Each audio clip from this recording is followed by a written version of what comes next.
From Prime Minister Narendra Modi's message to Pakistanis to MEA Jaishankar clarifying the US's role in easing the tensions between India and Pakistan, and the latest updates on the monsoon, here are the top headlines of the day.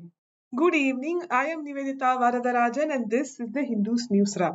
Let's get started. Prime Minister Narendra Modi warned that if people of Pakistan do not choose the path of peace, they will have to face the wrath of the Indian army. Speaking at a rally in Gujarat, he said that the people of Pakistan should understand that their government and their army supported terrorism for their own benefit. He said, and I quote, "Today, India is the fourth largest economy in the world.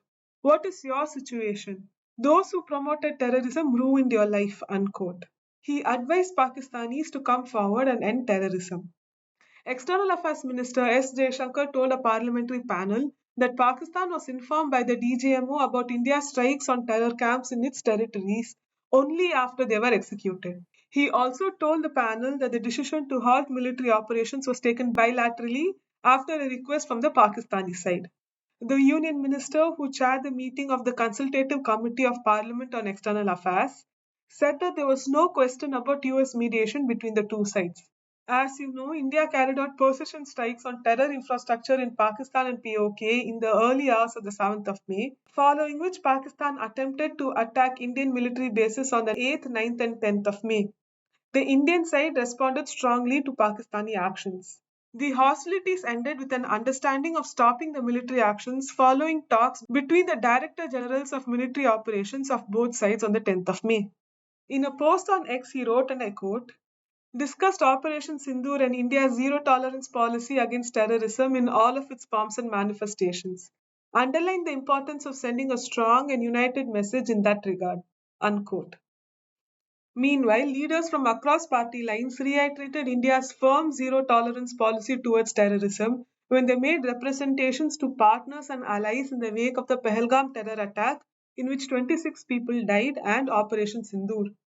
7 delegations are traveling to 33 capitals to reach out to the international community about India's response to terror in the view of the Pahalgam terror attack.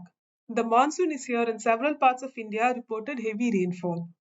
Heavy rains battered Kerala, causing widespread damage as houses were inundated, low-lying areas were flooded, and agricultural lands were ruined. People were shifted to relief camps and safer locations in many places in the northern districts of the state. The monsoon set in Mumbai 16 days before its usual date, making it the earliest since 1950, the IMD said. Waterlogging was reported in several parts of the city, and metro services were hit in India's financial capital. The IMD issued extreme rainfall alerts for Maharashtra, Kerala, and Karnataka for tomorrow, the 27th of May. The weather forecasting agency said that the conditions are favorable for the monsoon to advance further into the remaining parts of the Central Arabian Sea, some more parts of Maharashtra, the remaining parts of Karnataka, some parts of Telangana and Andhra Pradesh, the remaining parts of the northeastern states, and some parts of West Bengal and Sikkim in the next 3 days. Monsoon rains hit the Kerala coast on Saturday, 8 days earlier than usual, marking the earliest arrival of the monsoon in 16 years and providing a promise of bumper harvest and relief from the grueling heat wave. Usually, monsoon rain hit Kerala on the 1st of June and spread nationwide by the middle of July. India reported just over 1,000 active COVID-19 cases. The number stood at 257 on the 19th of May, with Kerala, Tamil Nadu, and Maharashtra reporting a spike in cases. According to the Health Ministry, COVID variants NB.1.8.1 and LF.7 are found in India recently. The ministry reviewed the cases last week and said that there has been a spike in states like Karnataka, Tamil Nadu, Maharashtra, and Karnataka.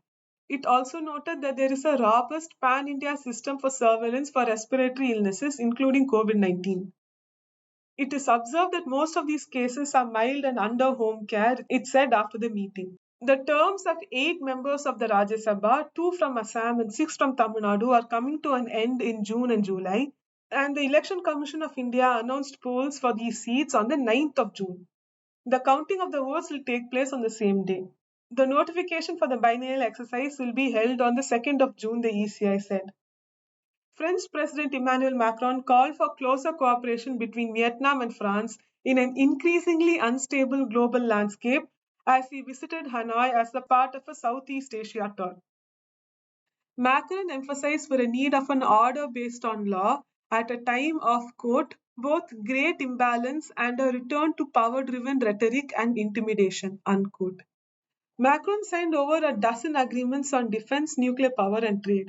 He said France will support Vietnam in key sectors including critical minerals, high speed rail, civil nuclear energy, and aerospace, with a focus on partnering with Vietnam to help it transition away from coal to renewable energy and civil nuclear power.